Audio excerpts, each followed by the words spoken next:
আলহামদুলিল্লাহ, সকল প্রশংসা আল্লাহ রাব্বুল আলামিনের, যিনি হেদায়েতের অনুসারী অনুগত মুত্তাকি বান্দাকে সম্মানিত করেছেন, যিনি সেই বান্দার সম্মান উঠিয়ে নেন যে তার জিকির থেকে মুখ ফিরিয়ে নেন, তার বিরুদ্ধচারণ করেন, তার অবাধ্যতায় লিপ্ত হয়।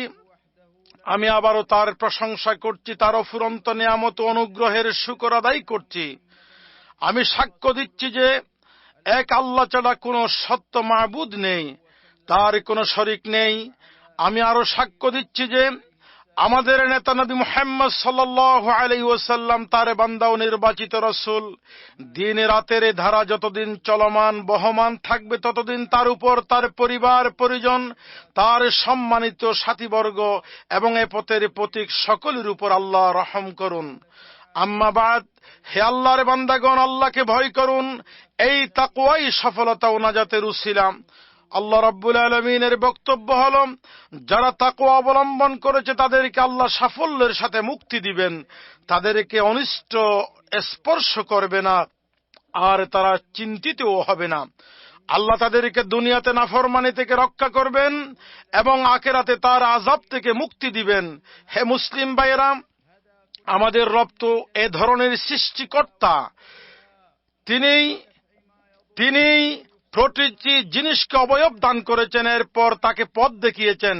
প্রতিটি প্রাণকে তিনি দেখিয়েছেন উপকার ও কল্যাণ সাধনের পথ, ক্ষতি ও অনিষ্ট প্রতিরোধ করার পথ। এজন্যই মানুষ প্রকৃতিগতভাবে বিপদ থেকে বেঁচে থাকে এবং কষ্ট, ঝুঁকি, অনিষ্ট ও ধ্বংস থেকে দূরে থাকে। বেঁচে থাকার পথ পদ্ধতি তো অনেক। যেমন মানুষ ঠান্ডা গরমের মতো শরীরের অনুভূত হয় যখন, এমন অসুবিধা ও কষ্ট থেকে বেঁচে থাকতে পারে। বিভিন্ন অঙ্গ প্রত্যঙ্গ, বিশেষত দৃষ্টি শক্তি, শ্রবণ শক্তিকে সমস্যার সৃষ্টি করে এমন বিষয় থেকে বেঁচে থাকে। কখনো ভালোর জন্য কিছু খাবার পানীয় থেকে বেঁচে থাকে, যেমন স্বাস্থ্যের জন্য ক্ষতি হতে পারে এমন গোশত পরিহার করে। ভাইয়েরা আমার, যদিও খাদ্য নিয়ন্ত্রণের বিভিন্ন উপকারিতা রয়েছে এবং এটিও পরীক্ষিত উপকারী চিকিৎসা ব্যবস্থা, কিন্তু এমন অনেকে আছে যারা ইচ্ছা শক্তি দুর্বল, সংকল্প দৃঢ় নয়, ফলে সেসব খাবার পছন্দ করে যেগুলো তার অভ্যাসে পরিণত হয়েছে, সেগুলো ছাড়ার ব্যাপারে শক্ত নিয়ন্ত্রণ রাখতে পারে না। যা পরিত্যাগ করা তার জন্য ভালো, সে তা করতে সামর্থ্য রাখে না, বরং সে বিপুল আগ্রহে সেগুলোর প্রতি ঝুঁকে পড়ে এবং তা গ্রহণ করতেই থাকে। তার কর্তব্য ছিল নিজের সাথে লড়াই করা, যাতে কষ্টদায়ক ক্ষতিকর বিষয় থেকে নিজেকে রক্ষা করতে পারে। একই কথা ওই ব্যক্তির জন্য প্রযোজ্য যারা ধূমপান জাতীয় ক্ষতিকর স্বাস্থ্যকর জিনিস গ্রহণের পরীক্ষায় পড়ে গেছে, অথবা ধূমপানের চেয়ে বড় নেশা মাদক জাতীয় নিকৃষ্ট বিষয়ে অভ্যস্ত হয়ে পড়েছে। তাদেরকে বলা হবে, যেহেতু তোমরা তোমাদের শরীরের সুস্থতা, স্বাস্থ্যের সুরক্ষা, সুস্বাস্থ্যের স্থায়িত্ব কামনা করেছ, সেহেতু তোমাদের উচিত হবে নিজের সাথে লড়াই করা, এই বিষ ও বিপদ থেকে শরীরকে রক্ষা করা, তোমাদের জন্য ক্ষতিকর রোগ বালাই, গর্হিত কাজ ও পাপ কাজ থেকে নিজেকে রক্ষা করা। আল্লাহ রাব্বুল আলামিন তা ইরশাদ করেছেন, ওয়ালা তুলকু বিআইদিকুম ইলা তাহলুকা, তোমরা নিজেদেরকে ধ্বংসের দিকে ঠেলে দিও না। এই আয়াতে কথার দিকে ইঙ্গিত করে যে দিন দুনিয়ায় যা কিছু মানুষের জন্য ক্ষতিকর, তা সবটুকুই এই নিষেধাজ্ঞার আওতাধীন। যা কিছুই মানুষের দেহকে ক্ষতিগ্রস্ত করে সেটিই নিষিদ্ধ আল্লাহর পক্ষ থেকে। আল্লাহ রাব্বুল আলামিন এর বান্দারা আমাদের কেউ তো সুস্বাস্থ্যের ব্যাপারে বিশেষভাবে যত্নশীল, এর খুঁটিনাটি বিষয়ে জিজ্ঞেস করে থাকে। যদি তার কাছে কোনো অভিজ্ঞতার কথা আলোচনা করা হয়, সে এই প্রকারের খাবারে বা পানীয়তে স্বাস্থ্যগত ফায়দা ও উপকার রয়েছে, তাহলে সে তাতে মনোযোগী হয় এবং তা অর্জনে প্রতিযোগিতায় লিপ্ত হয়। আবার যদি বলা হয় এই প্রকারের খাবারে তার পানীয়তে শারীরিক ক্ষতি রয়েছে, তা থেকে সে বেঁচে থাকার সর্বাত্মক প্রচেষ্টা করে। কখনো কখনো মানুষ রোগে আক্রান্ত হয়, বেঁচে বেঁচে থাকার জন্য অনেক কষ্ট করে হার্ড ডায়েট পালন করতে চেষ্টা করে। স্বাস্থ্য সুরক্ষায় মানুষের এ ধরনের আচরণে কোনো বাধা নেই কোনো সমস্যা, বরং এটি রোগ থেকে বেঁচে থাকার বিভিন্ন শরীয়ত সিদ্ধ উপকরণের একটি। এটি আল্লাহর উপর তাওয়াক্কুলের পরিপন্থীও নয়। কিন্তু যে বিষয়টি মনোযোগী ও দৃষ্টি আকর্ষণ করে সেটি আশ্চর্যের বিষয় হলো আত্মরক্ষার জন্য এর চাইতে বেশি উপযোগী জায়গায় এই আচরণ করা যায় না। হাম্মাদ ইবনে যায়েদ রাদিয়াল্লাহু রাহিমাহুল্লাহ বলেন, আমি আশ্চর্য হই ওই ব্যক্তিকে দেখে যে ক্ষতিকর ভয়ে খাবার থেকে বেঁচে থাকে। কিভাবে ওই ব্যক্তি শাস্তির ভয়ে গুনাহ থেকে বেঁচে থাকে না? আব্দুল্লাহ ইবনে শুবরামা রাহিমাহুল্লাহ বলেন, মানুষের জন্য বড়ই আশ্চর্য লাগে, তারাও সুখের ভয়ে খাবার থেকে বেঁচে থাকে অথচ জাহান্নামের ভয়ে পাপ থেকে বেঁচে থাকে না।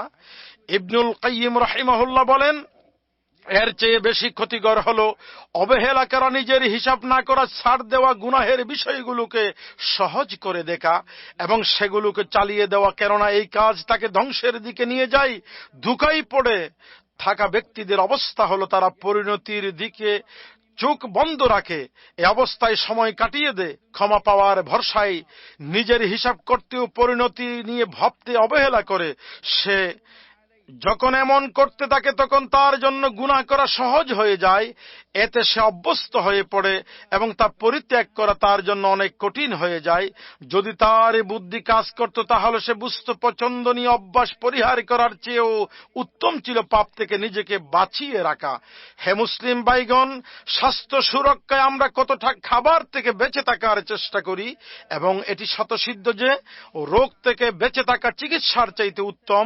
কিন্তু কেন আমরা ঈমান ঠিক রাখার জন্য, অন্তত ভালো রাখার জন্য, নিজের আমলনামা নষ্ট না করার জন্য, অপরাধ ও পাপ থেকে বেঁচে থাকার জন্য বিষয়ে গুরুত্ব দেই না? আমাদের জেনে রাখা উচিত পাপাচারিতার বিষয়ে হৃদয়ে গভীর শূন্যতা অনুভব করে যদি তার ভয়ে পাপ ছাড়তে হয় তাহলে জ্ঞানী মাত্রই পাপ থেকে ছেড়ে দিত।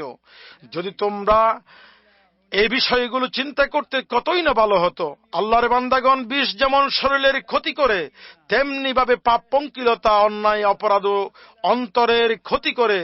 যখন তা সুদৃঢ় হয় তার অধিকারীকে হত্যা করে। এ অবস্থা হলো শরীরের অনুভূত রোগের মতো, যা থেকে সাবধানতা অবলম্বন এবং আত্মরক্ষার দ্বারাও যার কারণগুলো থেকে বেঁচে থাকার মাধ্যমে সতর্ক হওয়া উচিত। আল্লাহ জাল্লা জালালুহু ইরশাদ করেন, আর যারা তাগুতের ইবাদত আনুগত্য থেকে দূরে থাকে, আল্লাহ অভিমুখী হয়, তাদের জন্য রয়েছে সুসংবাদ। এই সকল লোকদের অবস্থা হলো তারা মূর্তি পূজা থেকে দূরে থাকে, শিরকে পতিত হওয়া থেকে সতর্কতা অবলম্বন করে, আল্লাহ ব্যতীত অন্য সবকিছুর ইবাদত থেকে বিরত থাকে। আর এটিই হচ্ছে মুমিন যুবকদের গুহায় আশ্রয় নিয়ে উদ্বুদ্ধ করেছিল। তারা স্বীয় দিনের মধ্যে ফিতনায় পতিত হওয়ার ভয়ে নিজ গোত্র থেকে পলায়ন করেছিল। আর এর মধ্যে সহজাত প্রবৃত্তি বিভ্রান্তি থেকে পরিচ্ছন্ন সুরক্ষিত রাখা এবং ভ্রান্ত আকীদা, বিশ্বাস, বিপদগামী চিন্তা ভাবনা, ভুল আচার আচরণ, নিকৃষ্ট স্বভাব থেকে, চরিত্র থেকে রক্ষাকারী সার্বিক সতর্কতা অবলম্বন, শরী ব্যবস্থা গ্রহণের প্রয়োজনীয়তা জোর দাকিদ প্রচেষ্টা চালিয়েছে, যাতে ব্যক্তি সরল পথ, সঠিক পদ্ধতির উপর অবিচল থাকতে পারে। বর্তমানে মুসলিম যুবকেরা তাদের মানসিক, সামাজিক, নৈতিক আচরণ কাঠামো ধ্বংসকারী যে সকল সমস্যার সম্মুখীন হচ্ছে তার মধ্যে অন্যতম হল ফিতনা, ফাসাদ, অপরাধমুখী বিভিন্ন ধরনের ওয়েবসাইট অনুসরণের আসক্তি, যা তাদেরকে ধ্বংসের অতল তলে নিয়ে যাচ্ছে। তবে সকল পিতামাতা, শিক্ষাবিদদের প্রতি আশা রয়েছে। এই আশা রাখা যায় তারা তাদের দায়িত্ব অনুধাবন করবে, তাদের উপর অর্পিত আমানত আদায় করবেন এবং তাদের কর্তৃত্বাধীন রয়েছে এমন সমস্ত বিষয়ে যা আল্লাহ তাদের উপর আরোপণ করেছে। এক্ষেত্রে আল্লাহকে ভয় করবেন, ফলে তারা তাদের বিষয়ে যত্নবান হবেন, তাদের সন্তানদের ব্যাপারে সতর্কতার মধ্য দিয়ে এগিয়ে যাবেন। হে আল্লাহর বান্দাগণ, পাপ এবং ধ্বংসাত্মক ব্যাপারগুলো থেকে আত্মরক্ষার একটি উপায় হলো আল্লাহ যা হেফাজত করতে বলেছেন তা হেফাজত করা।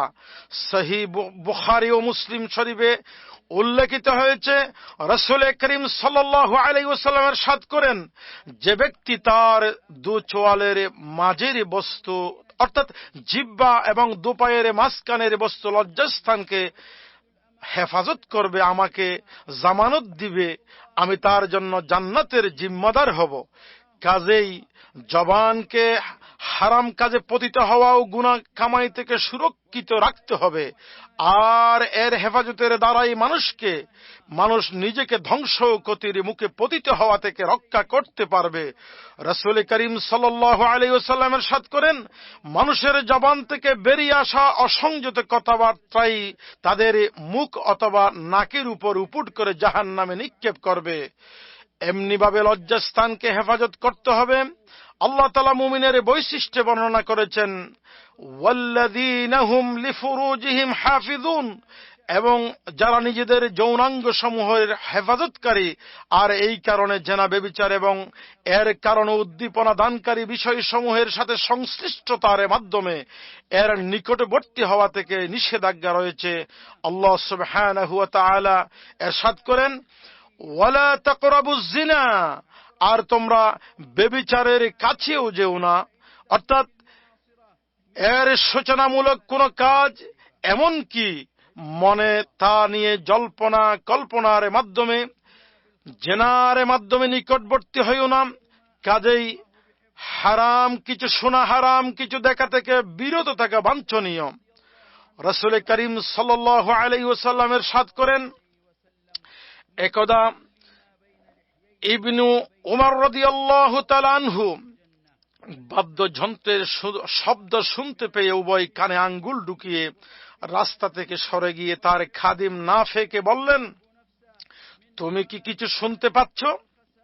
তিনি বললেন, না। তখন ইবনু উমর রাদিয়াল্লাহু তাআলা আনহু তার কান থেকে হাত তুলে বললেন, আমি রাসূল আকরাম সাল্লাল্লাহু আলাইহি ওয়াসাল্লামের সঙ্গে ছিলাম, তখন তিনি এ ধরনের শব্দ শুনে এরূপ করেছিলেন। হযরত ওয়াকি রাহিমাহুল্লাহ থেকে বর্ণিত, তিনি বলেন, আমরা সুফিয়ান আস-সাওরী রাহিমাহুল্লাহ এর সাথে এক ঈদের দিনে বের হলাম। তখন তিনি বললেন, ইন্না আউওয়ালা মা নাবদাউ বিহি ফি ইয়াউমিনা গাদ্দু আবসারিনা, আমাদের এই দিনে আমরা সর্বাগ্যে যে কাজ দিয়ে শুরু করব তা হলো আমাদের চক্ষু দৃষ্টি শক্তিকে অবনত রাখব। আমি বলছি, যা আপনারা শুনেছেন এ সময় আমার জন্য, আপনাদের জন্য, সকলের জন্য আল্লাহ সুবহানাহু ওয়া তাআলার কাছে মাগফিরাত কামনা করছি। আল্লাহ রব্বুল আলামিন, আল্লাহ সুবহানাহু ওয়া তাআলা যেন আমাদের সকলকে ক্ষমা করেন। আল্লাহ জাল্লা জালালুহুর কাছে আমরা ক্ষমা প্রার্থনা করছি। আল্লাহ যেন আমাদের সকলকে মাগফিরাতের মধ্য দিয়ে গুনাহমুক্ত করেন। এটাই হচ্ছে আজকে আপনাদের উদ্দেশ্যে আমার শেষ বক্তব্য।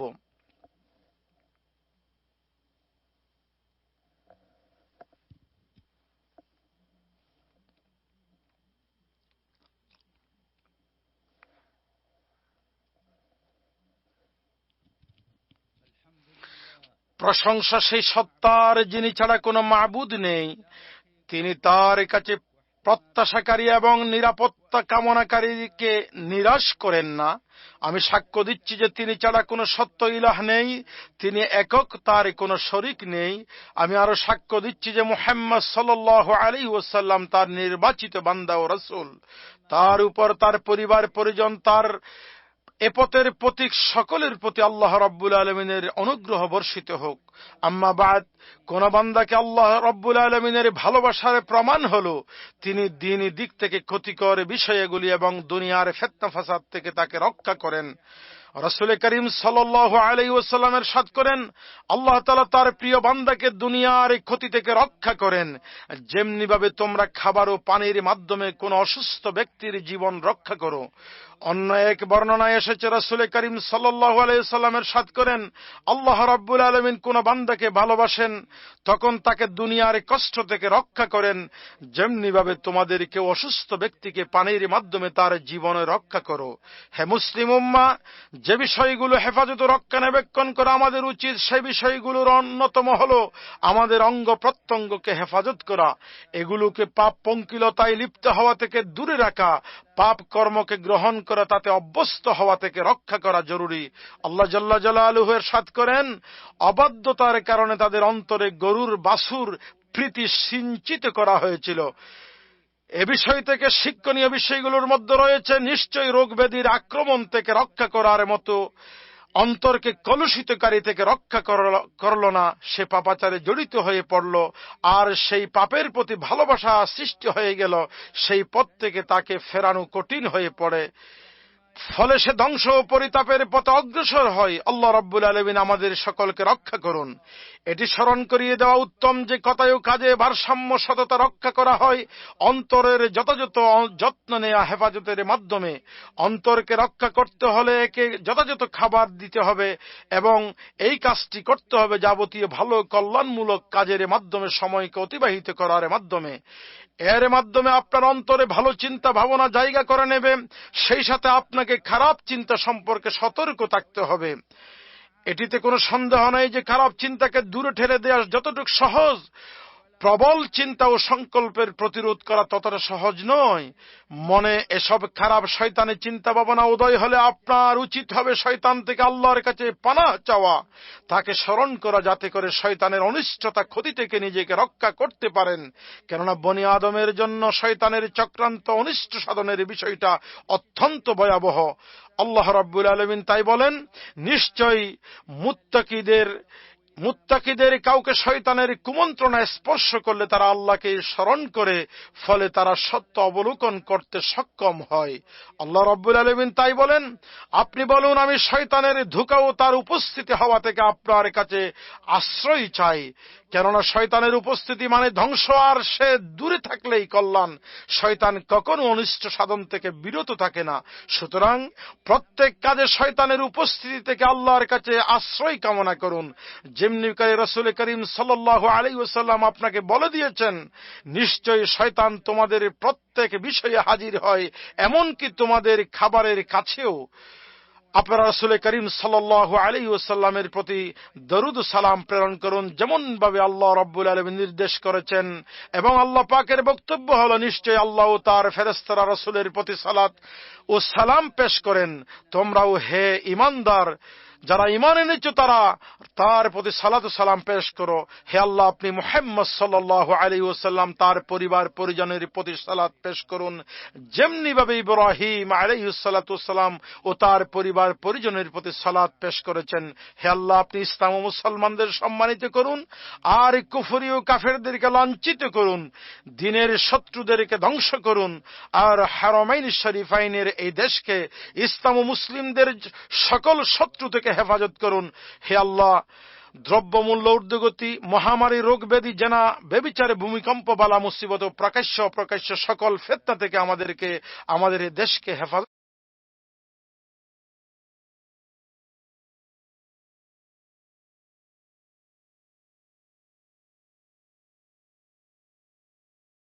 করুন। হে আল্লাহ, আপনি আমাদের দুর্বল পাইদের প্রতি, মুজাহিদদের প্রতি, সীমান্তে নিয়োজিত প্রহরীদের প্রতি সাহায্যকারী হয়ে যান। হে আল্লাহ, আমাদেরকে ভূখণ্ডে, আবাসন স্থলে সবখানে নিরাপদ রাখুন। দায়িত্বশীল অভিভাবকদের সংশোধন করুন, আমাদের দায়িত্ব তাদের উপর অর্পণ করুন, যারা আপনার ভালোবাসা পছন্দ মতো কর্ম সম্পাদন করে। হে আল্লাহ রাব্বুল আলামিন, হে আল্লাহ, আমাদের দায়িত্বশীল অভিভাবককে প্রিয় পছন্দের কাজগুলো করার তৌফিক দান করুন। হে আল্লাহ, আমরা আপনার রহমত আবশ্যকীয়কারী বিষয়গুলোর প্রতি তৌফিক কামনা করি। আমরা ক্ষমা প্রার্থীর উপকরণ তালাশ করছি। আল্লাহ, আমরা সমস্ত ফাহেশা কাজ থেকে আপনার কাছে